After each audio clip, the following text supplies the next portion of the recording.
I have, from the questions that have come across, there are many that relate to the companies, and with your indulgence, allow me to start from there. Senator Cheriot, Senator from Marakwet, and several senators have asked why I listed 21 companies and why I said I did not have an interest in some of them.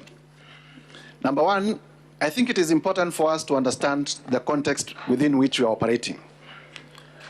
I am not an investigator. And the law under Article 94, Article 95 does not make a member of Parliament, the National Assembly or Senate, an investigator.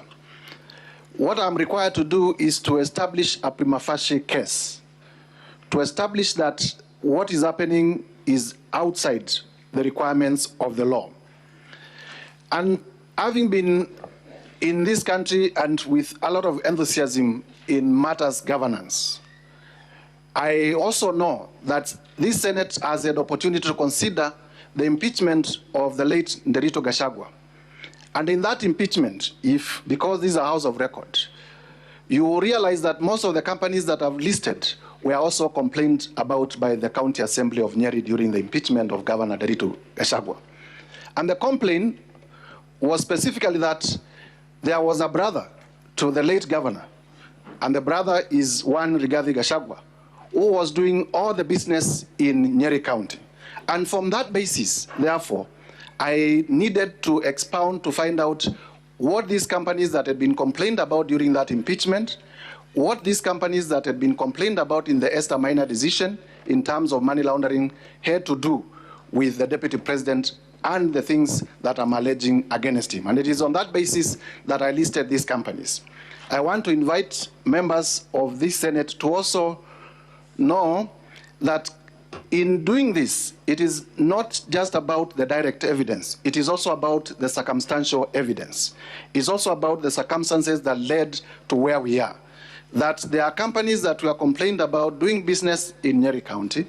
It came to this Senate.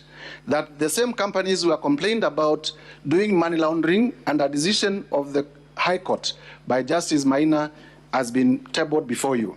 And today, we are complaining that the same companies are helping to do corruption and money laundering. And that's the reason why we bring those companies. Please notice that in an impeachment, because I've been asked about threshold, and I know you know about it, my work here is not to prove criminal liability. It is not to prove beyond reasonable doubt. My work here is not to prove civil liability, but to show political responsibility. And I have been able to do that. In terms of Vipingo Ridge, the question I want to invite honorable senators, and I request that you listen to me. I was told yesterday that Vipingo Ridge, the two sons of His Excellency the Deputy President, are mere directors, and that the shares are owned by the estate of the late Nderito Gachagua. But then you ask yourself, all of you here, you have children, why would my brother's children own my estate and not my children? Why would my brother's children be the ones who are directors in my estate and not my own children? If you die today, will your children be the ones being directors of your properties, or it is the children of your brothers? Don't you see this is suspicious? It is obviously suspicious. Number two, in law, and I want to challenge anyone. An estate, what is an estate? An estate is the totality of your belongings. So, can an estate own an estate? It is administrators. We would have expected that the executors in the estate who are named in the will are the ones who would have been named in the shareholding. And we know all these trick games that are being played around to hide ownership. And that, because I talked about circumstantial evidence, that is to be compared with the affidavit of Mr. Jomo, in terms of how Jomo was approached to be proxy in buying the property, and how Jahenda, the question that has been asked, is the one operating the accounts. And we have been able to show that the same Jahenda, the same lady who works at the DP's office, is the same person who is the manager at the hotel and is the one who is operating the accounts. So I invite you to see the web of secrecy, the web of conspiracy. It is a web. And this is why I said these are white-collar crimes. They are done by intelligent people. Sometimes it becomes very difficult to get direct evidence, but in the totality of the circumstances, it points to money laundering and corruption. Let me now go to Senator for Nandi, my good friend, Senator Cherangei. Thank you very much for the Bible verse. I'll keep on reading it, and every time I read it, I will remember you. 5.2 billion wealth. Did I ask for the wealth declaration? I have said here I was not in an investigation journey.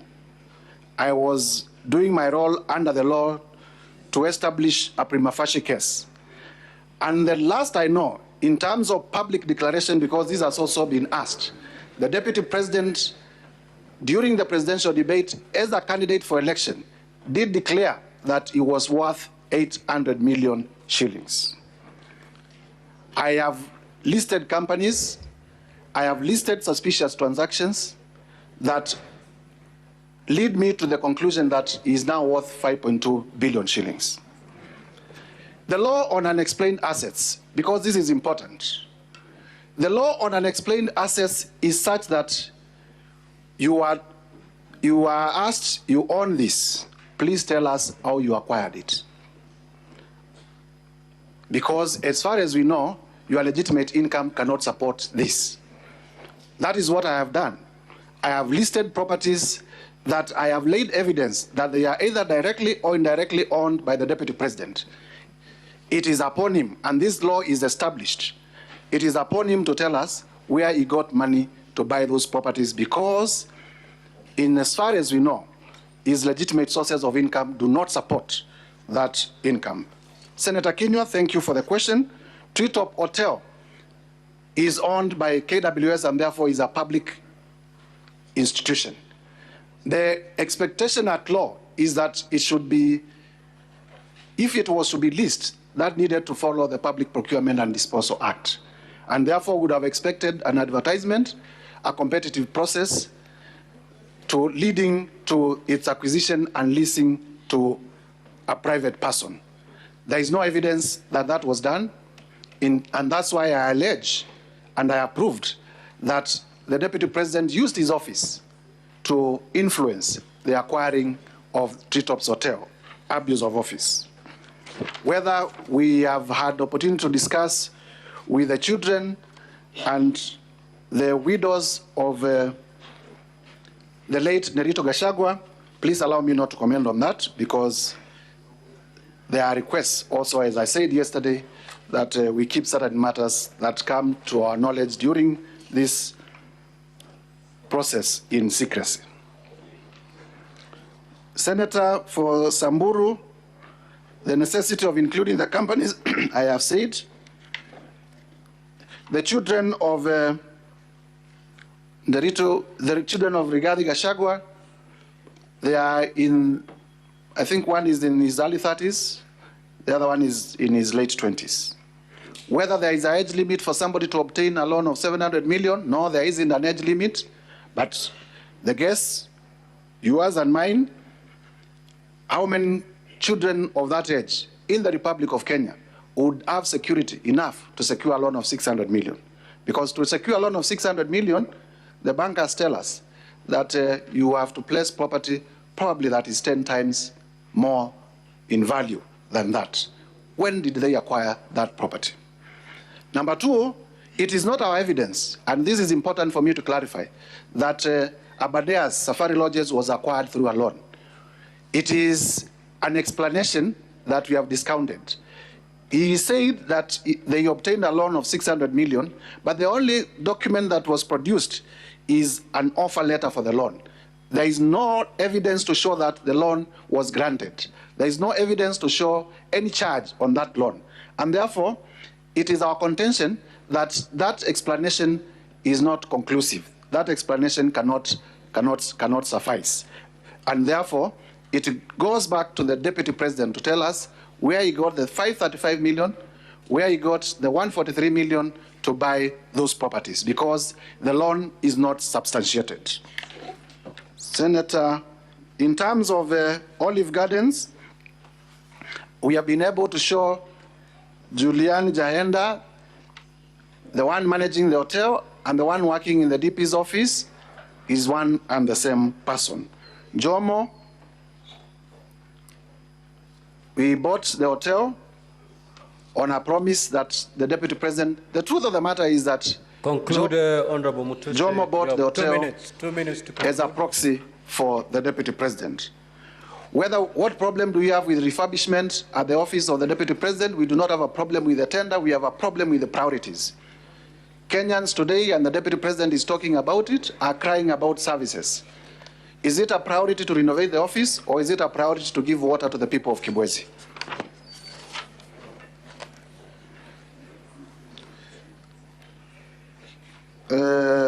Vipingo Beach, I have explained whether you would bequeath your wealth to your children or to the children of your brother. Senator of Meru, the property, there is an admission from the response by the DP that he actually owns a property in Meru, so I do not need to belabor that point. He has already admitted he owns a property in Meru, but he says he got a loan from one of the local circles. He has not produced evidence for that loan. And therefore, to my contention, that issue is already proved. In terms of the NIS address in Mombasa and why we complain about it, imagine, and I do not want to imagine that, somebody was a member of Al-Shabaab, and the Deputy President, none other than the Deputy President, stood up and said our intelligence system has collapsed. Wouldn't that be the right time to strike? That is the risk that the country faced by that particular announcement. I thank you, Mr. Speaker. Thank you. Let us have the second witness.